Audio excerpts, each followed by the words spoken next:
Pernah nggak sih teman-teman tuh ngerasa mentok, ngerasa putus asa, ngerasa kok udah berdoa dengan cukup banyak, tapi masalah dan jalan keluar belum kunjung tiba. Lalu kita kayaknya udah berusaha semaksimal mungkin, terus udah melakukan segala cara, tapi kayaknya kok jalan keluar tuh lama banget kelihatannya. Titik terang tuh kayaknya jauh banget. Nah, kalau teman-teman lagi merasakan hal demikian, maka teman-teman wajib memperhatikan pembahasan pada malam hari ini sampai selesai. Dan buat kamu yang tidak merasakan hal yang demikian, kamu juga masih bisa memperhatikan dan menyimak pembahasan ini sampai selesai. Karena boleh jadi apa yang kamu dengar malam hari ini, kamu akan butuhkan pada masa yang akan datang. Pada pembahasan kali ini juga terkait dengan hadis yang ada di Riyadhus Shalihin, bab terakhir ya pada bab niat. Jadi hadis ini membahas tentang ada 3 orang yang terjebak di dalam gua. Ya, terjebak di dalam gua. Nah, keadaan ini sama persis dengan kita yang mungkin kita mengalami yang persis dengan orang yang kejebak di dalam gua tersebut. Juga sama halnya sama Nabi Yunus yang ketika terjebak di dalam perut ikan. Yang menarik adalah cara mereka keluar bukan dengan usaha melalui tangannya, tetapi cara mereka keluar adalah dengan memperhatikan hati mereka. Kalau kita perhatikan dari kisah ketiga orang yang terjebak di dalam gua, orang yang pertama dia lantas langsung mengingat amal apa ya yang kira-kira amal ini nih Allah senangi, Allah ridhoi. Ternyata apa yang dia ingat di dalam pikirannya, dia pernah melakukan suatu amalan atau amalan ini sering dia lakukan, yaitu dia selalu mendahulukan kedua orang tuanya. Maka dengan amalan itu dia berdoa dan pintu atau batu yang menutupi gua tersebut terbuka sedikit demi sedikit. Maka orang yang kedua, dia juga langsung mengingat amalan apa yang pernah aku lakukan dan kira-kira Allah ridhoi dengan amal ini nih. Allah suka nih dengan niat yang saya lakukan ini nih. Maka orang yang kedua adalah dia mengingat. Dia ketika dihadapkan dengan seorang wanita yang dia sukai, dia ingin melakukan perbuatan zina, sudah tinggal selangkah lagi dia melakukannya, dia langsung teringat dengan ucapan seorang wanita tersebut, yang orang wanita tersebut mengatakan, ingatlah kepada Allah. Maka laki-laki ini langsung mengurungkan niatnya dan tidak jadi melakukannya. Orang yang ketiga ini ingat dengan amanah yang dia titipkan, yang dititipkan kepadanya maksudnya.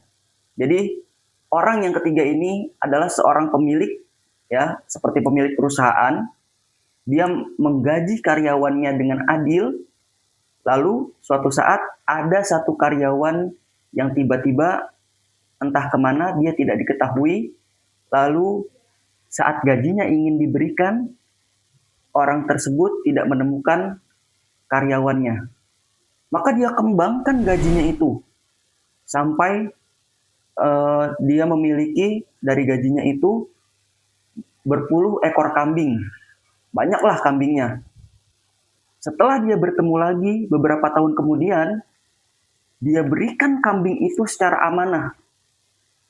Di luar dari jumlah gaji yang seharusnya. Bahkan itu melebihi jumlah gaji yang wajib dia keluarkan pada masa lalunya. Maka dengan amanah ini, dia berdoa. Dengan kejadian ini, dengan perbuatannya dia berdoa. Jika amalannya ini diridhoi sama Allah, maka dia memohon jalan keluar dari gua tersebut. Maka Allah mengabulkan doanya dengan amalan itu. Guanya langsung terbuka. Maka di sini, usaha yang dilakukan oleh orang tersebut bukanlah usaha untuk mendorong batunya keluar. Mereka tuh yakin bahwa usaha mereka tuh tidak akan mampu untuk mendorongnya. Karena batunya cukup besar. Batunya menghalangi jalan keluar. Guanya itu mengelilingi mereka. Mereka tahu ini mustahil bagi kita keluar. Maka perlunya cara mustahil juga untuk keluar dari masalah tersebut. Begitu juga Nabi Yunus. Nabi Yunus terjebak dalam seekor ikan, perut ikan. Ketika dia terjebak, dia tahu ini adalah takdir dari Allah. Yang pertama dia yakini adalah itu takdir dari Allah. Jadi bagaimana ketika menghadapi sebuah masalah yang perlu kita lindungi pertama kali adalah hati kita. Maka pembahasan saya dari yang pertama, kedua, ketiga, dan yang pembahasan saat ini itu juga masih terkait hati. Bagaimana kita terjebak dalam sebuah masalah, kita melindungi hati kita. Jangan sampai hati kita terbawa oleh tipu daya setan yang sedang menjerumuskan kita makin jauh dari Allah. Disinilah titik krusialnya, disinilah pentingnya. Makanya banyak orang ketika terjebak dalam sebuah masalah, dia langsung berpikir, kok saya sudah berdoa sekian banyak, sudah beribadah, sudah menambah sunnah, sudah puasa, sudah berusaha dari timur ke barat, kok masalah belum tetap menemukan jalan keluarnya ya? Kok jodoh saya belum datang ya? Kok rezeki saya seret ya? Maka coba kita perhatikan ketika kita dalam masalah tersebut, di mana letak hati kita? Di mana perasaan kita atau apa yang kita rasakan?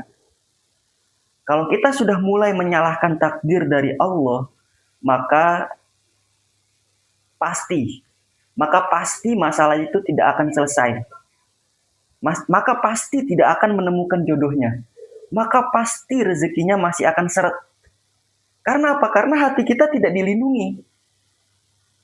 Karena hati kita tidak dilindungi dengan sifat menerima segala ketentuan dari Allah. Karena kita tuh masih mengatur Allah.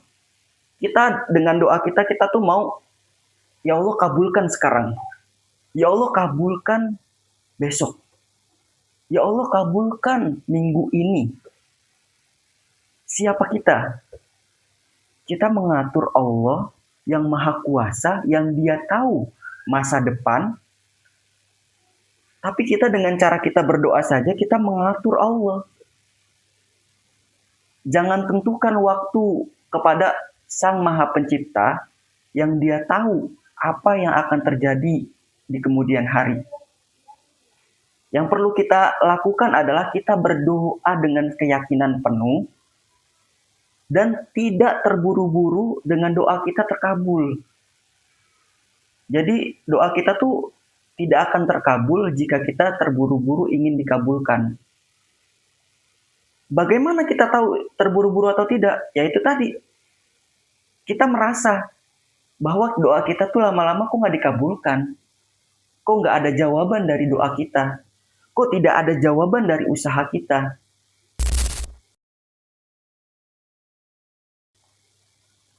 Maka hal yang demikian perlu kita pahami. Yang pertama kita lakukan adalah lindungi hati kita. Perbaiki niat kita.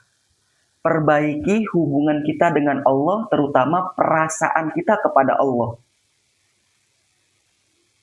Dan yang terakhir, jangan pernah mengatur Allah yang maha mengatur. Pasrahkan semuanya kepada Allah, kita harus bertawakal. Maka kalau kita perhatikan ya, Allah tuh mengirim masalah kepada kita. Allah membuat kita terpojok. Allah membuat kita mentok. Allah membuat kita berpikir nggak ada jalan keluar lagi. Sebenarnya disitulah titik krusialnya bahwa Allah ingin mengenalkan kekuasaannya kepada kita sebagai manusia yang lemah ini supaya jangan sombong. Karena apa? Karena usaha manusia itu, kita nih sebagai manusia itu sering banget nih mengaku-ngaku usaha kita. Wah nih saya sudah berusaha semaksimal mungkin, makanya saya dapat. Makanya saya bisa melakukannya. Makanya saya bisa lulus. Makanya saya bisa dapat rezeki yang banyak. Kita selalu mengaku-ngaku usaha kita, usaha kita, usaha kita. Makanya Allah buat kita menjadi mentok.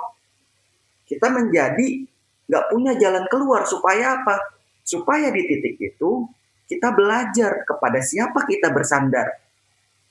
Supaya kita belajar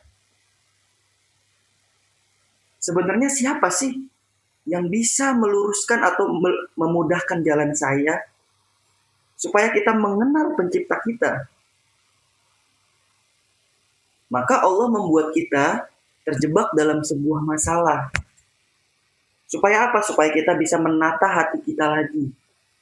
Oh, kalau saya ingin masalah saya selesai, saya akan memperbaiki niat saya. Dan saya akan introspeksi diri. Maka itu yang perlu diperlakukan. Kita contoh Nabi Yunus. Nabi Yunus ketika terjebak dalam perut ikan paus juga, dia tidak menyalahkan takdir. Yang dia lakukan apa? Dia bertanya, dia langsung mengkoreksi diri dia sendiri. Kenapa ya Allah melakukan hal demikian kepada saya? Apa yang harus saya perbaiki? Jadi juga jangan merasa, oh ini azab dari Allah. Kenapa kita menunggu azab kalau Allah saja menunggu permohonan ampun kita? Maka kita langsung mengkoreksi diri kita. Apa ya yang salah dari diri saya? Itu yang pertama. Apa yang salah dari diri kita? Yang kedua, apa yang saya rasakan ini sudah benar atau belum? Sesuaikah dengan Al-Quran dan hadis atau sesuaikah dengan husnuzon kepada Allah? Sudah belum kita berhusnuzon bahwa itu adalah takdir dari Allah dan kita jalani untuk mencari solusi terbaik. Dan kita hindari semua jalan-jalan yang membawa kita jauh dari Allah. Atau solusi-solusi yang menjauhkan kita semakin jauh dari Allah. Saya ingin mengajak teman-teman semua, ketika kita terjebak dalam sebuah masalah, bahwa kita ingat, langsung kita menyadari keadaan hati kita pada saat itu. Boleh jadi itu menegur kita, Allah menegur kita supaya kita nggak belok terlalu jauh. Supaya kita tuh jalannya kembali lagi lurus. Niatnya diperbaiki, ibadahnya diperbaiki. Boleh jadi kemarin-kemarin kita lupa kepada Allah. Kita tidak melibatkan Allah dalam usaha kita. Kita tidak melibatkan Allah dalam pencarian jodoh kita. Kita tidak melibatkan hati kita terhubung dengan Allah dalam mencari rezeki, dalam mencari semua usaha kita tuh. Maka ditegur sama Allah supaya, nih, coba lihat, siapa yang memudahkan jalanmu kemarin-kemarin? Siapa yang memberikan kamu rezeki hingga saat ini kamu bisa hidup? Lalu kita mengingat kalimat la haula wala quwata illa billah. Tidak ada daya dan upaya kecuali atas izin Allah, kecuali dengan kehendak Allah. Maka itu perlu kita ucapkan ketika kita terkena sebuah masalah. Yang kedua, kita tersenyum. Kenapa harus tersenyum? Karena ini akan merubah suasana, merubah kesadaran kita. Yang kita tadinya kesadarannya mentok, kesadarannya nggak bergantung sama Allah, menjadi kesadaran yang menggantungkan semuanya kepada Allah. Lalu mengingat janji Allah. Dalam surat Al-Insyirah, inna ma'al usri yusra, fa inna ma'al usri yusra. Allah berjanji dalam satu masalah ada dua kemudahan. Nah, di sini kita tidak boleh mengatur Allah kemudahan yang harus Allah berikan. Ya, harus kemudahannya seperti ini nih, kemudahannya harus seperti ini nih. Itu namanya masih mengatur Allah. Tapi kita hanya perlu jadikan ayat itu sebagai motivasi bahwa, oh, Allah nih sedang memberikan saya masalah satu. berarti ada dua kemudahan yang Allah akan berikan. Tersenyum. Maka itu akan merubah suasana. Maka pesan saya dari pembahasan kita pada malam hari ini adalah ketika kita terjebak dalam suatu masalah, kita perbaiki hati kita, perbaiki keadaan kita. Kalau keadaan kita masih di kesadaran ego kita, kesadaran tuh tingkatnya paling bawah nih, ego nih. Jadi kita masih mengedepankan ego kita, kesadaran kita masih di dalam ego kita sendiri, doa kita masih di dalam ego kita sendiri, usaha kita dan keimanan kita masih di dalam ego kita, maka keluar dari kesadaran itu. Keluar dari kesadaran itu, kembali ke kesadaran kita sebagai manusia, kita sebagai hamba yang diatur sama Allah. Maka kita akan selamat. Terakhir, mungkin hari ini kita terjebak dalam gua kita masing-masing, gua kebuntuan, gua masalah, gua yang terasa sempit jalannya. Bisa saja Allah mengeluarkan kita secara langsung begitu saja. Tapi itu tidak menjadikan kita belajar. Itu tidak menjadikan hati kita terhubung dengan Allah. Maka jangan lupa selalu memperbaiki keadaan hati kita setiap hari. Insya Allah kita termasuk ke dalam orang-orang yang selamat dan beruntung di kemudian hari. Barakallahu fikum.